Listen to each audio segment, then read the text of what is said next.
Hello students, welcome back to my YouTube channel Niconomics.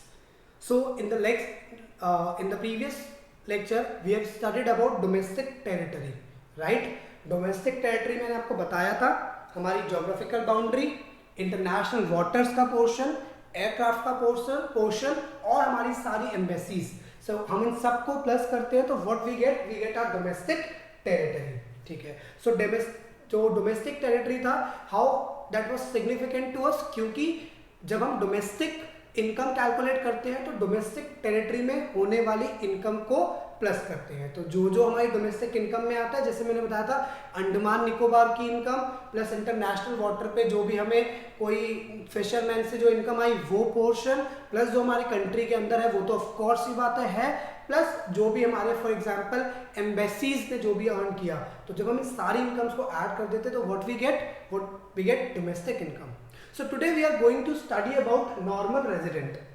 ठीक है, जैसे डोमेस्टिक टेरिटरी को मैंने आपको समझाया था इकोनॉमिक टेरिटरी बोलते हैं, उसी हिसाब से नॉर्मल रेजिडेंट को भी हम कहते हैं it is an economic concept. ये जो है ये एक लीगल कॉन्सेप्ट है। मोस्ट ऑफ द स्टूडेंट्स जो होते हैं वो कंफ्यूज हो जाते हैं सिटीजनशिप को लेके और नॉर्मल रेजिडेंटशिप को लेके। So let me clear you one thing, अगर मैं बात करता हूं सिटीजनशिप की, if I talk about citizenship, citizen क्या होता है, तो हम कहते हैं it is a legal concept. जो सिटीजनशिप है वो एक लीगल कॉन्सेप्ट है। As you can obtain citizenship of a country either by birth, अगर आप पैदा हो गए उस कंट्री में तो आप वहां के सिटीजनशिप को, और in order to acquire citizenship of other country you need to fulfil some legal criteria, जैसे कि वहां पे कुछ सालों तक रहना, इनकम अर्न करना, पीआर लेना, पीआर के बाद सिटीजनशिप मिलती है, या फिर आप चले गए, आपने वहां की किसी लड़की से लोकल से शादी कर ली उसके बाद, तो मतलब लीगल कुछ कॉन्सेप्ट्स हैं वो पूरे करने पड़ेंगे। तो सिटीजनशिप एक लीगल कॉन्सेप्ट है, लेकिन यहाँ पे हम लीगल कॉन्सेप्ट की बात नहीं कर रहे हैं, यहाँ पे हम इकोनॉमिक कॉन्सेप्ट की बात कर रहे हैं। ठीक है, तो सिटीजनशिप आप समझ गए होंगे, नॉर्मल रेजिडेंट और सिटीजनशिप में फर्क है। सिटीजनशिप का मतलब या तो फिर आप पैदा हुए हैं या फिर आप उस जगह पे कुछ लीगल फॉर्मेलिटीज को पूरा करते हैं। तो in today's lecture we are going to study about economic concept. कि इकोनॉमिक किसका, नॉर्मल रेजिडेंट का, कि नॉर्मल रेजिडेंट से हमें इकोनॉमिकली क्या फायदा होता है, किन लोगों को हम अपना नॉर्मल रेजिडेंट कहते हैं और किन को नॉर्मल रेजिडेंट नहीं कहते, and how normal residents are significant to us, कैसे नॉर्मल रेजिडेंट हमारे लिए सिग्निफिकेंट होते हैं। So let us begin with today's. तो आपके सामने लिखा हुआ है पूरा नॉर्मल रेजिडेंट, जैसा कि मैंने आपको डिस्कशन के लिए बोला था। तो देखते हैं, देखो नॉर्मल रेजिडेंट का जो कॉन्सेप्ट है वो किन पर्सन पे अप्लाई होता है और किन लोगों पे अप्लाई नहीं होता। ठीक है, हम इस लेक्चर में देखते हैं। सबसे पहली चीज हम ये कहते हैं कि नॉर्मल रेजिडेंट कौन होगा। नॉर्मल रेजिडेंट वो कोई भी पर्सन या कोई इंस्टीट्यूशन होगा, ध्यान देते रहना, कोई भी पर्सन या किसी भी इंस्टीट्यूशन पे भी अप्लाई हो सकता है। ऐसा नहीं है कि ये सिर्फ लिविंग एंटिटी पे अप्लाई होता है। नॉन लिविंग एंटिटीज जिसे हम आर्टिफिशियल, आप समझते होंगे, आपने अकाउंटेंसी पढ़ी है, हम पढ़ते ना कि बिजनेस जो होता है वो भी आर्टिफिशियल लीगल एंटिटी होती है। तो जितनी भी हमारी आर्टिफिशियल लीगल एंटिटीज होती है, मींस कंपनीज, ऑर्गेनाइजेशंस जो होती हैं, उन पे भी ये कॉन्सेप्ट अप्लाई होता है। ठीक है, तो किन किन पे अप्लाई होगा, किसी इंडिविजुअल मतलब लिविंग एंटिटी और किसी नॉन लिविंग एंटिटी पे, दोनों पे अप्लाई होगा। ठीक है, who ordinary resides in a country, जो सामान्य तौर पे आपके और मेरे जैसे किसी भी तरीके से कंट्री में रहती है, लेकिन उनको दो कंडीशंस को पूरा करना जरूरी है। अगर वो दो कंडीशंस को पूरा करते हैं तभी हम उनको नॉर्मल रेजिडेंट कंसिडर करेंगे। अगर वो दोनों कंडीशन को पूरा नहीं करते या दो में से सिर्फ एक को भी पूरा करेंगे तो भी हम उन्हें नॉर्मल रेजिडेंट कंसिडर नहीं करते। ठीक है, तो वो दो कंडीशन कौन सी है देखते हैं। पहली condition, for more than 1 year, इसका मतलब है वो किसी जिस भी कंट्री में रहने गए हैं वो 1 साल से ज्यादा से वहां पे रह रहे हैं। सबसे पहली कंडीशन इसका मतलब सपोजली कोई रशियन इंडिया में आके रहता है, ठीक है, और वो 3 महीने रहा, ठीक है, थोड़ा बहुत उसने कुछ अर्न किया और वो अपने देश वापस चला गया, उस पे ये कॉन्सेप्ट अप्लाई नहीं होगा, क्योंकि कितना टाइम हुआ है, 3 महीने। सिमिलरली मैं लंदन गया, वहां पे मैं कुछ टाइम रहा, 4-5 महीने रहा, और वहां पे से मैं फिर वापस अपने देश में आ गया, तो मुझ पे भी ये कॉन्सेप्ट अप्लाई नहीं होगा, मैं वहां का नॉर्मल रेजिडेंट नहीं होऊंगा, मैं इंडिया का ही नॉर्मल रेजिडेंट रहूंगा। तो पहली कंडीशन जो नॉर्मल रेजिडेंट को क्वालिफाई करने के लिए you need to fulfil is a period of more than 1 year. इसको मैं टैक्स के वे से भी समझाता हूँ, इनकम टैक्स इंडिया के अकॉर्डिंगली भी समझाता हूँ। ये मोर देन 1 ईयर के पीरियड में इट्स बेसिकली 180 डेज, 180 दिन तक आपको इस कंट्री में रहना है। अगर 180 दिन तक रहते तो आप इसके लिए क्वालिफाई होते हो, लेकिन आप इकोनॉमिक्स के टर्म्स में ही समझे तो ज्यादा ही अच्छा रहेगा आपके लिए। किसको मानेंगे?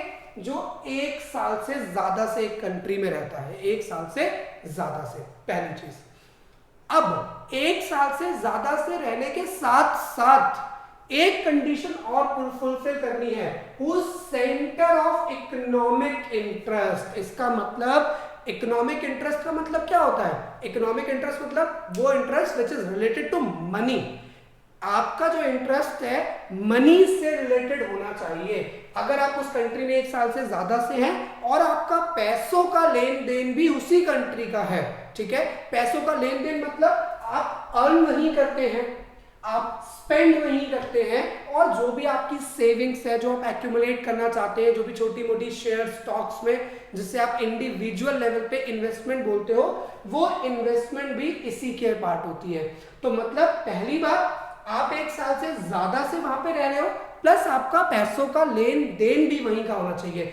अगर ये दोनों कंडीशन फुलफिल हो जाए तो उस पर्सन को या उस इंस्टीट्यूशन को हम क्या क्वालिफाई करते हैं? हम उसे क्वालिफाई करते हैं normal resident of that country. मैंने बताया सिटीजनशिप और नॉर्मल रेजिडेंट जो है दोनों डिफरेंट कॉन्सेप्ट हैं। क्यों? Citizenship is a legal concept, अभी बताया था ना अभी, जबकि नॉर्मल रेजिडेंट क्या है? It is an economic concept. ये इकोनॉमिक कॉन्सेप्ट है ना, जिसका फोकस किस पे है? जिसका फोकस इनकम से जुड़ा हुआ है, ठीक है। तो दो बातें समझ में आती हैं, वो कोई भी पर्सन जो एक कंट्री में जाके 1 साल से ज्यादा से रह रहा है, प्लस उसका पैसों का लेन देन। अब देखो, अगर हम अपनी कंट्री की बात करते हैं और मैं दिल्ली की स्पेसिफिकली अगर बात करता हूँ, सो आप देखते हो दिल्ली के अंदर इस टाइम पे जो साउथ अफ्रीकन्स हैं, नाइजीरियंस हैं, केन्या के लोग हैं, बहुत सारे लोग इस टाइम पे दिल्ली में आकर के, ये लोग बहुत सारे लोग यहाँ पे रहने लग गए हैं। अब एक दो नहीं, इनमें से बहुत से, मेनी ऑफ देम जो होंगे वो 1 साल से ज्यादा से रह रहे होंगे, ठीक है, प्लस उनका इकोनॉमिक इंटरेस्ट भी तो हो गया होगा।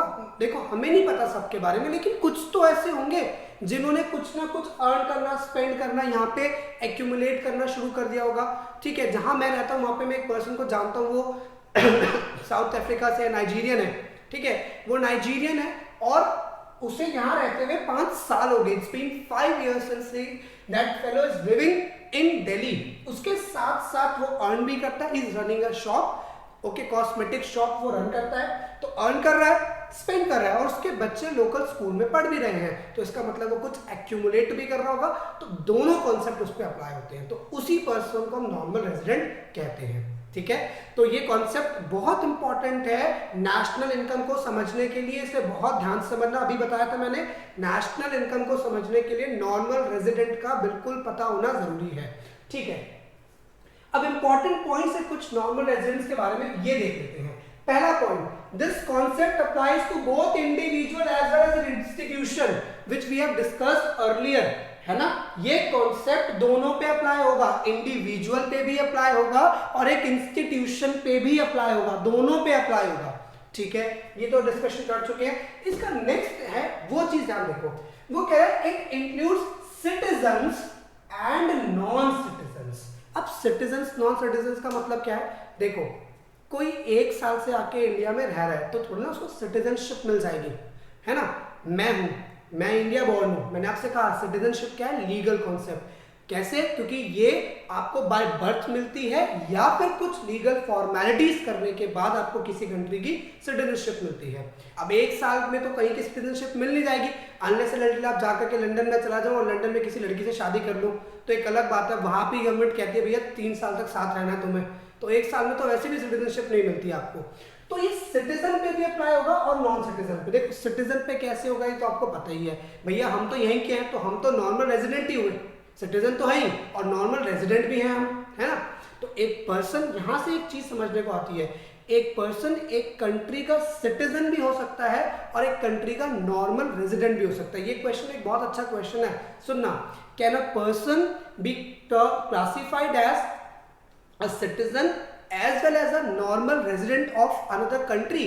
क्या एक पर्सन एक टाइम पे किसी कंट्री का सिटीजन और सेम टाइम पे किसी कंट्री का नॉर्मल रेजिडेंट हो सकता है? तो आंसर क्या होगा सोचो। द आंसर इज यस, हो सकता है। कैसे? Non citizen. अब मैं साउथ अफ्रीकन की बात कर रहा था, नाइजीरियन की जिसकी मैं बात कर रहा था, उसको रहते हुए अभी 5 साल हो गए, अभी से 2 साल पीछे की बात करते हैं। 2 साल पहले उसे रहते हुए इंडिया में कितने साल हुए? 3 साल, है ना। 3 साल उसे रहते हुए क्या वो ये कंडीशन पूरी करता है? हाँ, 1 साल से ज्यादा रह रहा है। क्या वो दूसरी कंडीशन पूरी करता है? हाँ भाई, कमा खा तो रहा ही है। इसका मतलब है वो हमारी कंट्री के लिए नॉर्मल रेजिडेंट हो गया, क्योंकि अभी सिटीजनशिप नहीं मिली, ठीक है। लेकिन जिस नाइजीरिया से वो बिलोंग करता है वहां का वो क्या है? वहां का वो सिटीजन है। तो इसका मतलब है एक पर्सन एक टाइम पे एक कंट्री का सिटीजन भी हो सकता है और दूसरी कंट्री का नॉर्मल रेजिडेंट भी हो सकता है। Supposedly in order to work I move to London और से रशिया, मैं लंदन या रशिया चला गया, सिटीजनशिप मेरी अभी इंडिया की ही रहेगी, मैं वहां पे काम करने लग गया। अब मुझे काम करते करते 1 साल से ऊपर हो गया, ठीक है, मैं काम कर रहा हूं, उन्होंने मुझे सिटीजनशिप नहीं दी है, लेकिन मैं 1 साल से ऊपर से वहां पे काम कर रहा हूं और वहीं पे अपना कमा खर्च रहा हूं, जो पैसा बचता है वो अपने घर वालों को बेचता हूं, ठीक है। लेकिन अब समझना, सिटीजनशिप अभी भी इंडिया की है, लेकिन नॉर्मल रेजिडेंट मैं कहां का हो गया हूं? नॉर्मल रेजिडेंट मैं यूके का हो चुका हूं, and that is the idea. तो इस बात को समझना, you can be a citizen as well normal resident of some another nation, ठीक है। तो वो कह रहे हैं सिटीजन पे भी और नॉन सिटीजन पे भी अप्लाई करता है, लेकिन नॉन सिटीजन पे कब अप्लाई करेगा? Only if they are in country for a period of more than a year, तभी जब 1 साल से ज्यादा से हैं प्लस इकोनॉमिक इंटरेस्ट, ये दोनों बातों को पूरा करेंगे। तो किसी क्वेश्चन में कोई पर्सन 1 साल से कम है और इकोनॉमिक इंटरेस्ट है तो कहेंगे जी नहीं है, इकोनॉमिक इंटरेस्ट है लेकिन 1 साल नहीं हुए तो कहेंगे जी नहीं है, ठीक है। अब बात आती है, जैसे डोमेस्टिक टेरिटरी था, बहुत चीजों पे अप्लाई होता है ना। सिमिलरली जैसे डोमेस्टिक टेरिटरी के जुरिडिक्शन के बाहर कुछ चीजें हैं, कुछ चीजें मेरी कंट्री में होके भी मेरी डोमेस्टिक टेरिटरी का पार्ट नहीं थी, वैसे ही कुछ लोग मेरी कंट्री में हैं, हो सकता है लंबे समय से हो, लेकिन फिर भी हम उनको नॉर्मल रेजिडेंट नहीं बोल सकते। अब ऐसे कौन से लोग हैं? सबसे पहला term international organisations, domestic territory में भी था ना ये, तो इंटरनेशनल ऑर्गेनाइजेशंस जो होती हैं ये कभी भी किसी का ना टेरिटरी बन सकती, ना ये कभी किसी की नॉर्मल रेजिडेंट, क्योंकि ये इंटरनेशनल टेरिटरी और इंटरनेशनल रेजिडेंटशिप होल्ड करती है, ये किसी पर्टिकुलर कंट्री को कभी रिप्रेजेंट नहीं कर सकती। तो इंटरनेशनल ऑर्गेनाइजेशंस पे ये कॉन्सेप्ट हमारा अप्लाई नहीं होगा, पहली बात। अब एक क्वेश्चन समझते हैं, मान लो यूएनओ में कोई रशियन काम कर रहा है, ठीक है, और वो यूएनओ की ब्रांच इंडिया में है। यूएनओ में एक रशियन काम कर रहा है जिसकी ब्रांच कहां है? इंडिया में। द क्वेश्चन इज दैट क्या उसको इंडिया का नॉर्मल रेजिडेंट कंसिडर करेंगे? अब आप अपने आप से पूछो क्वेश्चन, नॉर्मल रेजिडेंट के लिए उसको क्या पूरा करना है? 2 चीजें, पहली मोर देन अ ईयर और इकोनॉमिक इंटरेस्ट। अब मान लो यूएनओ की ब्रांच में वो इंडिया में काम कर रहा है और उसे आए हुए भी सिर्फ 4 महीने हुए हैं, इकोनॉमिक इंटरेस्ट तो हो गया, पोस्टिंग यहाँ पे हो गई तो काम तो करना ही पड़ेगा उसे और रहना खाना भी पड़ेगा, लेकिन क्या उसे 1 साल से ज्यादा हो गया? नहीं हुआ, तो वो नॉर्मल रेजिडेंट होगा क्या इंडिया का? नहीं, वो नहीं होगा। लेकिन it's been 1.5 years since he is working with UNO in India, क्या अब उस रशियन को इंडिया का नॉर्मल रेजिडेंट कहा जाएगा? ऑफ कोर्स, 1 साल से ज्यादा भी हो गया प्लस उसका पैसों का लेन देन भी यहीं का हो गया, ठीक है, तो ये हमें ध्यान रखना है, क्योंकि कई बार एग्जामिनर करते क्या है, इंटरनेशनल ऑर्गेनाइजेशन को लिख करके हमें कंफ्यूज करेंगे। हमें देखना है उस पीरियड को और उनके इंटरेस्ट को। अगर इंटरनेशनल ऑर्गेनाइजेशन तो ये ना अंधे होकर टिक कर देंगे भी इंटरनेशनल ऑर्गेनाइजेशन पे अप्लाई नहीं हो रहा, बट उसके मेंबर्स को देखना पड़ेगा कि वो कंडीशंस फुलफिल करते हैं नहीं। इसके अलावा बॉर्डर वर्कर्स, हमारे इंडिया के बहुत सारी नेबरिंग कंट्रीज है, हमारे इंडिया काफी कंट्रीज के साथ अपना बॉर्डर शेयर करता है ना। तो कई वर्कर्स ऐसे होते हैं, पाकिस्तान इकोनॉमिकली हमसे वीक है, नेपाल इकोनॉमिकली हमसे वीक है, ठीक है। अब होता क्या है, यहाँ के कुछ नेबर होते हैं जो बॉर्डर के बिल्कुल पास रहते हैं, वो रेगुलरली मॉर्निंग उठते हैं, इंडिया आते हैं, अपना काम परफॉर्म करते हैं, पैसा अर्न करते हैं, and they go back to their countries, ठीक है। वहीं इनका फैमिली होता है, वहीं इनके अपने लोग होते हैं जिसे ये बोलते हैं, ठीक है, और वहीं जाके स्पेंड करते हैं। सो क्या ऐसे लोगों को हम अपनी कंट्री का नॉर्मल रेजिडेंट माने? कभी भी नहीं। क्यों?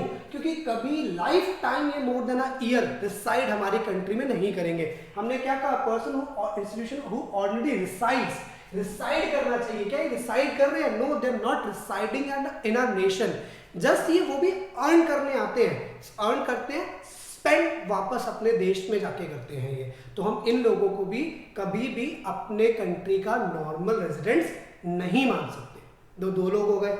थर्ड हमारे पास है फॉरेन स्टाफ ऑफ एम्बेसीज। याद आया एम्बेसी का कॉन्सेप्ट हमने डोमेस्टिक टेरिटरी में ही पढ़ा था, तो वो तो यहां भी आना था।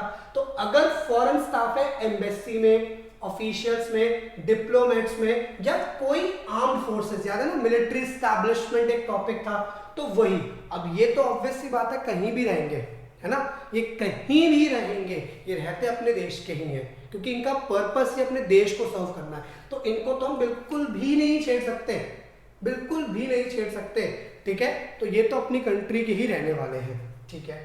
अगेन लेकिन एक बात है, मान लो, समझना ध्यान से, कोई यूएसए की एम्बेसी है, उसमें इंडियन काम कर रहा है। Now the question is that, क्या उसको नॉर्मल रेजिडेंट मानेंगे इंडिया का?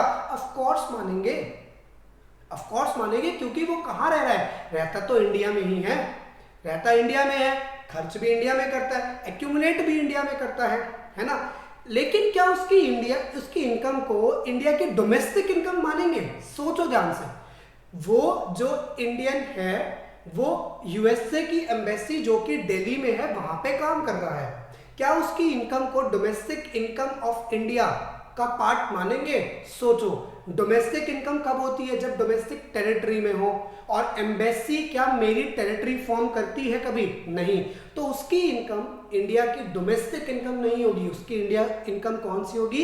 इंडिया की नेशनल इनकम के तौर पे उसकी इनकम को इंडिया में काउंट किया जाएगा। ये बहुत सोचने वाली बात है, इंस्टीट्यूशंस पे अप्लाई होना, स्टाफ के ऊपर हमें देखना पड़ता है। लेकिन एम्बेसी का हेड कौन? एम्बेसडर। वो कभी भी नहीं होगा, वो तो अपनी पोस्टिंग के लिए आया फिर चला जाएगा, उसे कभी भी हम नहीं काउंट कर सकते।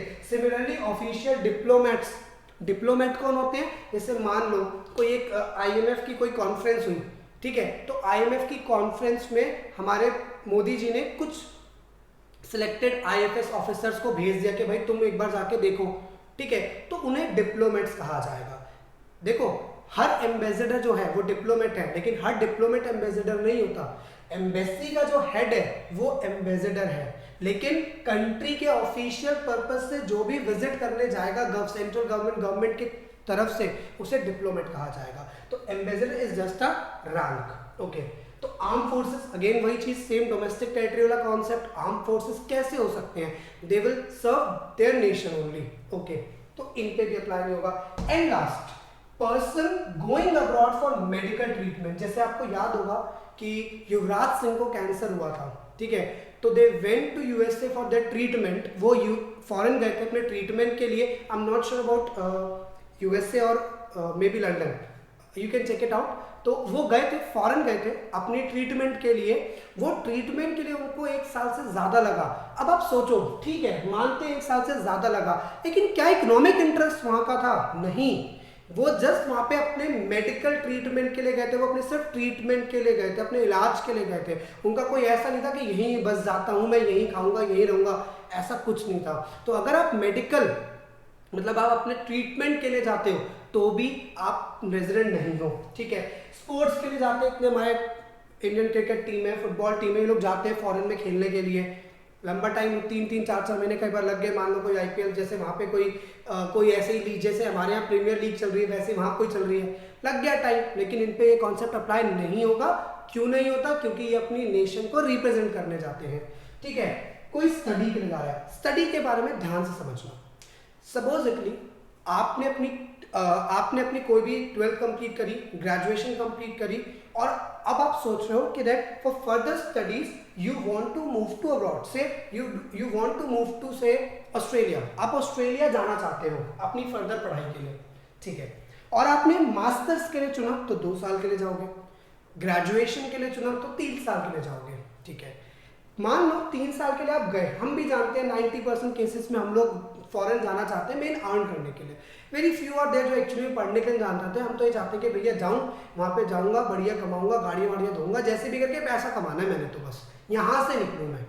अब समझना, आप फॉरेन चले गए, ठीक है, आप वहाँ जाके अपनी 3 साल की आप ग्रेजुएशन कर रहे हो, 2 साल की मास्टर्स जो भी कर रहे हो, इसके साथ you started to earn part times, ठीक है, आपने पार्ट टाइम्स में अर्न करना शुरू कर दिया। अब एक बात समझना, अब आप कहोगे सर देखो मेरे को 1.5 साल हो गए यहाँ पे आए हुए और मेरा इकोनॉमिक इंटरेस्ट भी यहाँ का हो गया, अब तो मैं यहाँ का नॉर्मल रेजिडेंट हो गया। नहीं, कभी भी नहीं। क्यों? क्योंकि जब हम बात करेंगे आपके वीजा की, तो आपका वीजा आपको क्या कंसिडर करता है? आपका वीजा आपको स्टूडेंट कंसिडर करता है। जैसे ही आपका वो पर्पस सॉल्व होगा, स्टडीज कंप्लीट होंगी, एक टाइम पीरियड के बाद जो भी आपको टाइम पीरियड मिला होगा कि भाई आपको PSW होता है ना, पोस्ट स्टडी वर्क होता है कि स्टडीज के बाद कितने साल तक आप हमारी कंट्री में रह सकते हो, तो जैसे ही वो टाइम पीरियड पूरा होगा, ठीक है, they will deport you back to your country unless and until आप एक जॉब सिक्योर ना कर लो।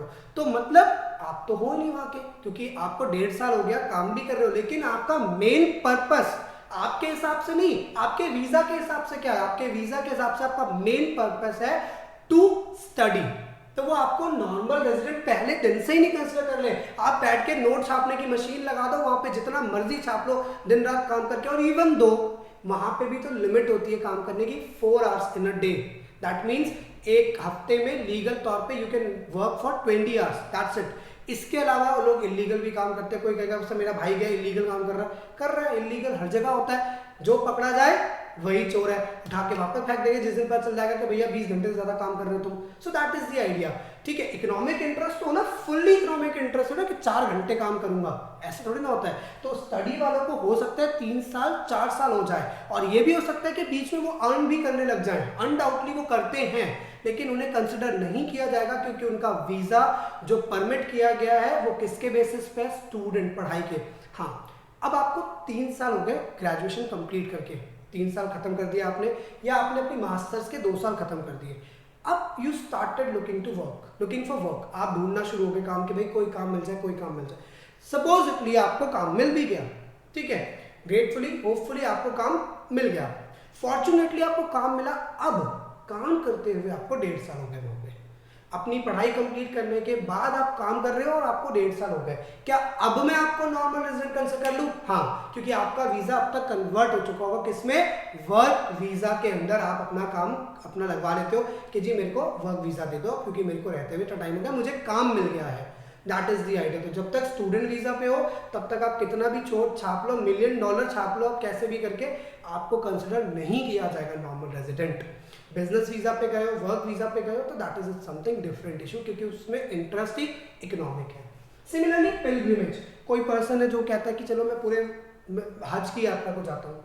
अब हज की यात्रा पे चले गए, ये तो भैया पिलग्रिमेज है, तो pilgrimage is a part of tourism. तो टूरिज्म का पार्ट है ना, तो टूरिस्ट को तो वैसे भी हम अपना नॉर्मल रेजिडेंट नहीं मानते। देखो कई लोगों को बहुत चुल होती है कि पूरा वर्ल्ड घूमना है। मान लो आपका बहुत पैसा है, आप अपना बैग बोरो बांधा, आपने अपने पेरेंट्स को कहा मैंने बहुत पढ़ाई कर ली, ग्रेजुएशन भी हो गई या मास्टर्स भी हो गई या 12th होगी, अब मुझे पहले जाने दो पूरे वर्ल्ड टूर पे। आप पूरे वर्ल्ड टूर पे निकल गए, ठीक है, हो गया पता नहीं 1-1.5 साल हो गया, आप अभी तक यूरोप में ही बैठे हो, आराम से घूम रहे हो। 1-1.5 साल हो गया यूरोपियन कंट्रीज के टूर पे हो, फिलहाल आप यूरोप पहले आपने टारगेट किया कि पहले यहाँ घूमूंगा। Are you residing in Europe for more than a year? Of course you are. क्या आपका इकोनॉमिक इंटरेस्ट है? नहीं, टूरिस्ट वीजा पे हो अभी, जिस दिन कुछ करते हुए पकड़ेगा वापस भेज देंगे, काम भी नहीं कर सकते, है ना, क्योंकि इंडिया के साथ अभी तक ऐसी ट्रीटी साइन नहीं की गई है उन लोगों में।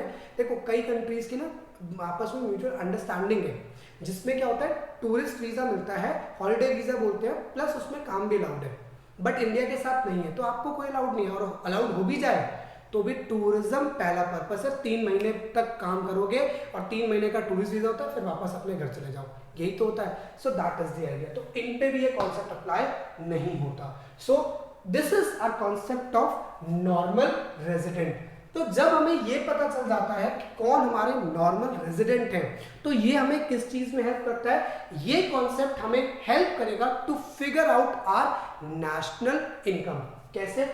होपफुली आपने नोट डाउन कर लिया होगा, मैं आगे कॉन्सेप्ट समझाता हूं आपको कि इस पर्टिकुलर कॉन्सेप्ट की जो सिग्निफिकेंस है हमारे पास, वो सिग्निफिकेंस क्या है ना। हम बात करते हैं इस कॉन्सेप्ट के सिग्निफिकेंस की। तो सिग्निफिकेंस की अगर हम बात करें तो देखो, अगर मैं अपनी डोमेस्टिक इनकम है ना, जो डोमेस्टिक टेरिटरी में मुझे इनकम आई है वो क्या है, मेरी डोमेस्टिक इनकम है ना, या फिर डोमेस्टिक टेरिटरी या फिर इकोनॉमिक टेरिटरी, दोनों में से कुछ भी बोल सकते हैं।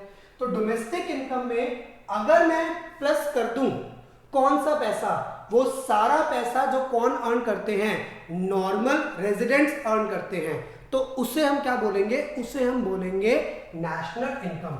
उस पैसे को बोलने के लिए एक स्पेसिफाइड टर्म है हमारे पास इकोनॉमिक्स में, which is known as net factor income from abroad. तो इसका मतलब यहां पे हम इस कॉन्सेप्ट को खत्म करते हैं और अगले कॉन्सेप्ट के लिए हमें आइडिया मिल गया। In the next concept what we have to study is we have to study NFIA के net factor income from abroad होता क्या है। एक ब्रीफ आइडिया देता हूं, जैसे कि समझने की कोशिश करना ध्यान से। टॉम क्रूज इंडिया में किसी मूवी को बनाने के लिए आया है ना, टॉम क्रूज इंडिया में आया, ऑब्वियसली बात है 4-6-5-6 महीने में मूवी खत्म हो जाएगी।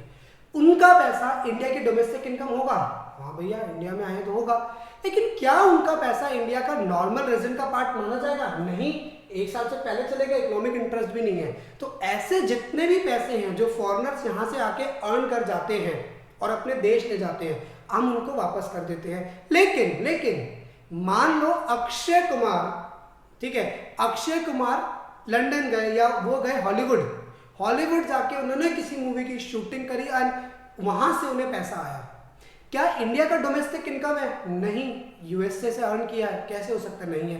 लेकिन क्या इंडिया के नेशनल इनकम है?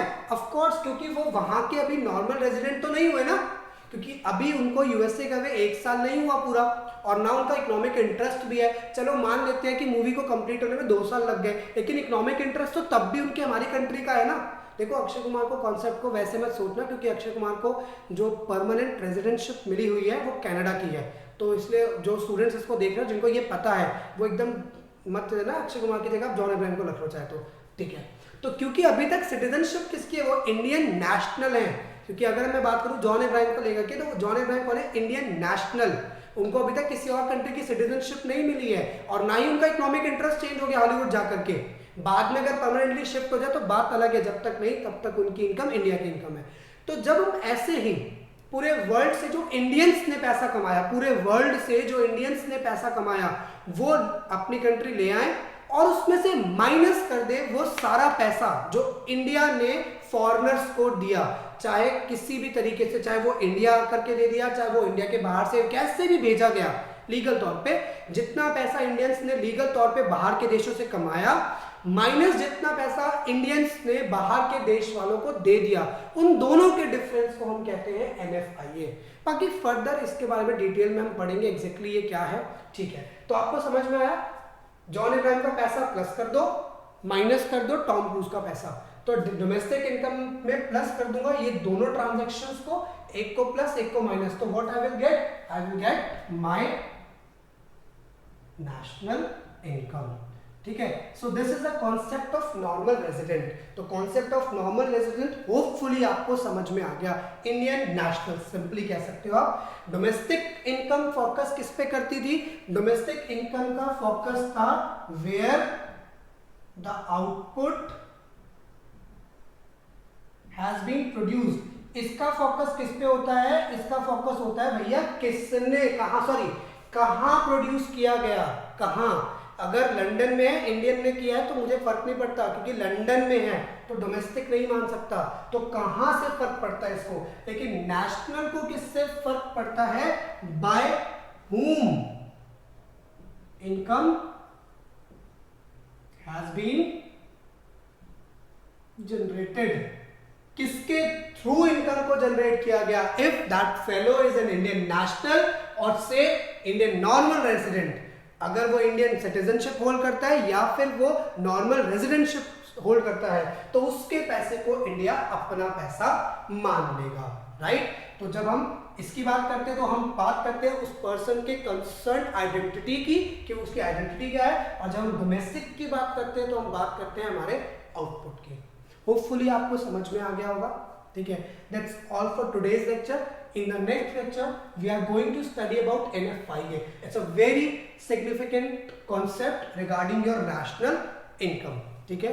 Please don't forget to like, share and subscribe my videos. Thanks for watching.